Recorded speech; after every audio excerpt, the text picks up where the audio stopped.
Morning on DC News Now. A Park police officer dead after he was shot by another officer. Didn't even hear a gunshot, which is the wildest thing. How police believe alcohol played a factor in the officer's death. Temperatures on the rise this week, just how warm it'll get, and when the cold makes a return. And tomorrow's Election Day, what you need to know whether you're casting your ballot in Maryland or Virginia. Plus, we're saving you money at the gas pump. We're stretching your dollar this morning with ways to save cash on your commute. And Washington back in the win column. Victory Tuesday, all off to Wednesday. How the Commanders were able to get back to winning ways as they continue to push for a playoff spot. You're watching the station covering all of the DMV. This is DC News Now.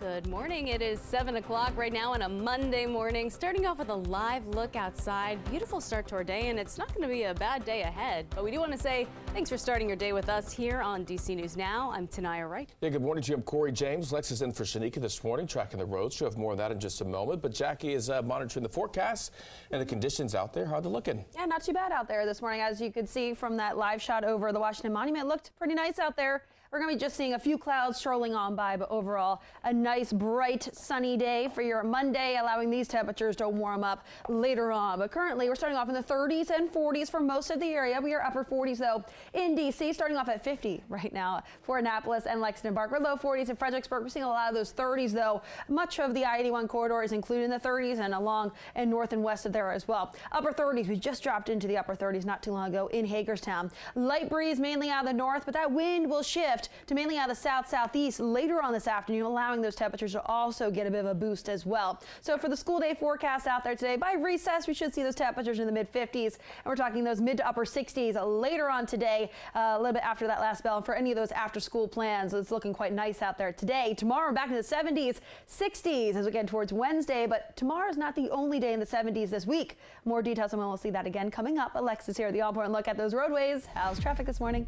Well, as you head into the district here, you are seeing lots of delays there on 295, and that's continuing basically from every angle you're going into the district. You can see here, 695 not looking too good, but it's a lot better than we did see on Friday, so we'll count our blessings there on that one. Now, if we do take a look here on the outer loop, you are seeing lots of delays there, really having to tap your brakes as you are heading towards the Woodrow Wilson Bridge there to get across the river into Northern Virginia. Once you're on the bridge, though, as you can see, looking very nice and well for drivers. All right, your time right now is 7:02. Developing now, a U.S. Park police officer is in jail this morning after shooting and killing another officer. Detectives say the shooting was unintentional. Our Liberty Zabala live at the Fairfax County Detention Center this morning with more on the charges this officer is now facing. Liberty, good morning. Good morning, Tanaya and Corey. Well, that officer is being held here without bond, and he has been identified as 25-year-old Alexander Roy. He is being held on manslaughter charges for killing his colleague, and detectives say alcohol is believed to be a factor in this shooting. Detectives say just after midnight on Sunday, Roy shot 22-year-old Jesse Hernandez. Both were off-duty U.S. Park police officers. Detectives say Roy was trying to dry fire his weapon inside a McLean apartment. Dry firing is when a person simulates discharging a firearm by pulling the trigger on a gun that is unloaded. Instead, the gun was loaded and Roy struck Hernandez in the upper body. Another off-duty U.S. Park police officer was also in the apartment at the time, along with a fourth person, and neighbors were shocked by this shooting. People like that have a lot of training with it, so you would assume that would not happen in a scenario like this. But I mean, with the best intentions, worse things can happen. So you just never know what's going to happen in that scenario. And U.S. Park Police did release a statement saying that their focus right now is on supporting the friends, family, and co-workers of the employees involved in this tragic incident. For now, live here in Fairfax, Liberty Zabala, DC News Now. All right, very tragic. Liberty, thank you. Time right now is 7:03. D.C. police are looking for a man who they say stole a dog. Authorities say the dog's name is Rocky Apollo, and he was last seen on October 22nd on 9th Street in Southeast. Detectives say that is when the dog's owner asked this man to watch him. Police say the suspect demanded the dog's owner to pay him to get Rocky Apollo back. You should contact police if you see the suspect or the dog. And the search continues this morning now for the suspect in a deadly shooting of 2 teen boys in Northwest. This all happened Saturday at the intersection of 14th and Fairmont. When officers arrived on the scene, they say they found the 2 boys shot. One died. The other is expected to recover. And Maryland State Police identified the 4 people killed in a car crash in Carroll County on Saturday night. Officials say Charles Black III, Barbara Black, and Debbie Hill all died at the scene. Police also say 17-year-old Gage Black died later at the hospital. Well, DC News Now is your local election headquarters, and we are now just 1 day away from the polls opening in Virginia. Yeah, control of the entire General Assembly is up for grabs. Right now, Republicans control the State House of Delegates. Democrats have a slim majority in the Senate. We spoke with the political expert about the top issues, though, driving voters at the polls. There's a lot at stake. We're going to be seeing a litmus test of an issue set between largely abortion and the issue of crime, as well as other issues like parents' rights and education, playing out ahead of Tuesday and into next year as well. And early voting wrapped up, but polls will open in Virginia tomorrow. The website on your screen will take you to check your voter registration status, register to vote if you need to do that, and find your polling place as well.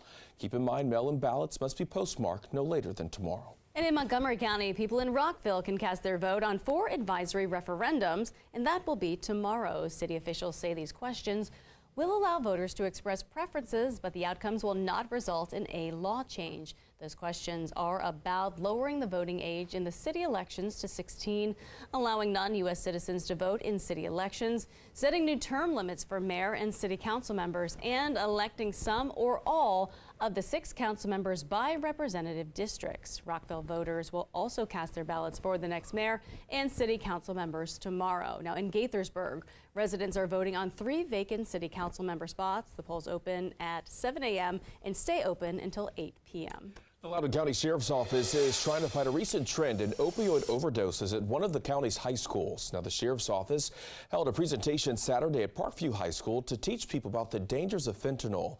This all comes after 9 student overdoses at Parkview in the last few weeks. Now, some of the topics that were discussed include information on what fentanyl is and the trend in teen usage. Officials also laid out available resources across the county.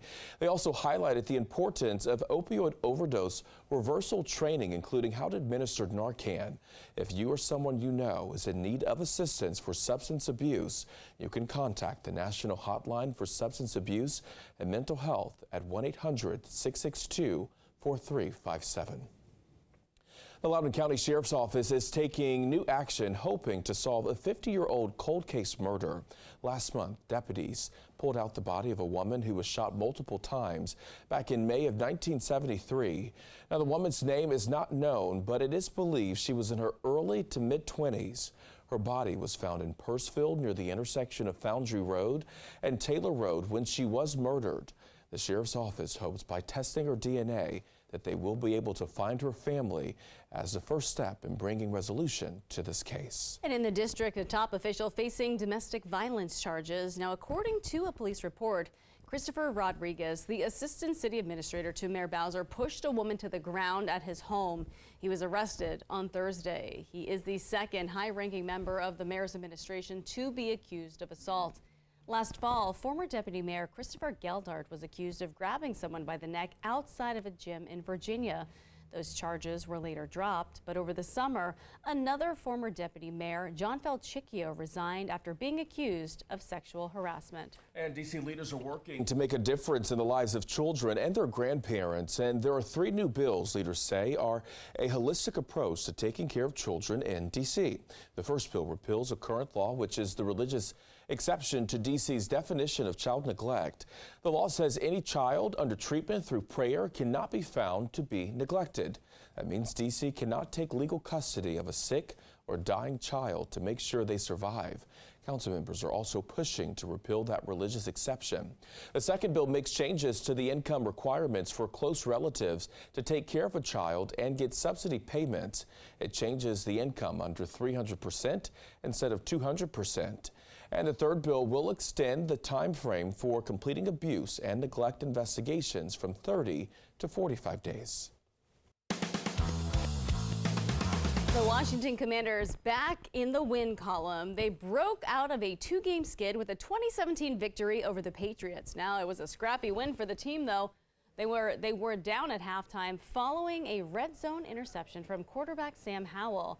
Howell would bounce back from the pick to finish the game with more than 300 passing yards and a touchdown. Head coach Ron Rivera credits the balanced offense for the win. When there's balance and we run the ball like that, you can be successful, and EB knows that, and so it was good to see that as well. So many guys contributed, so many players did the job that they needed to do to give us a chance to win today. Now, this is the first time Washington has beat New England on the road in nearly 2 decades. They head to Seattle to take on the Seahawks next Sunday. All right.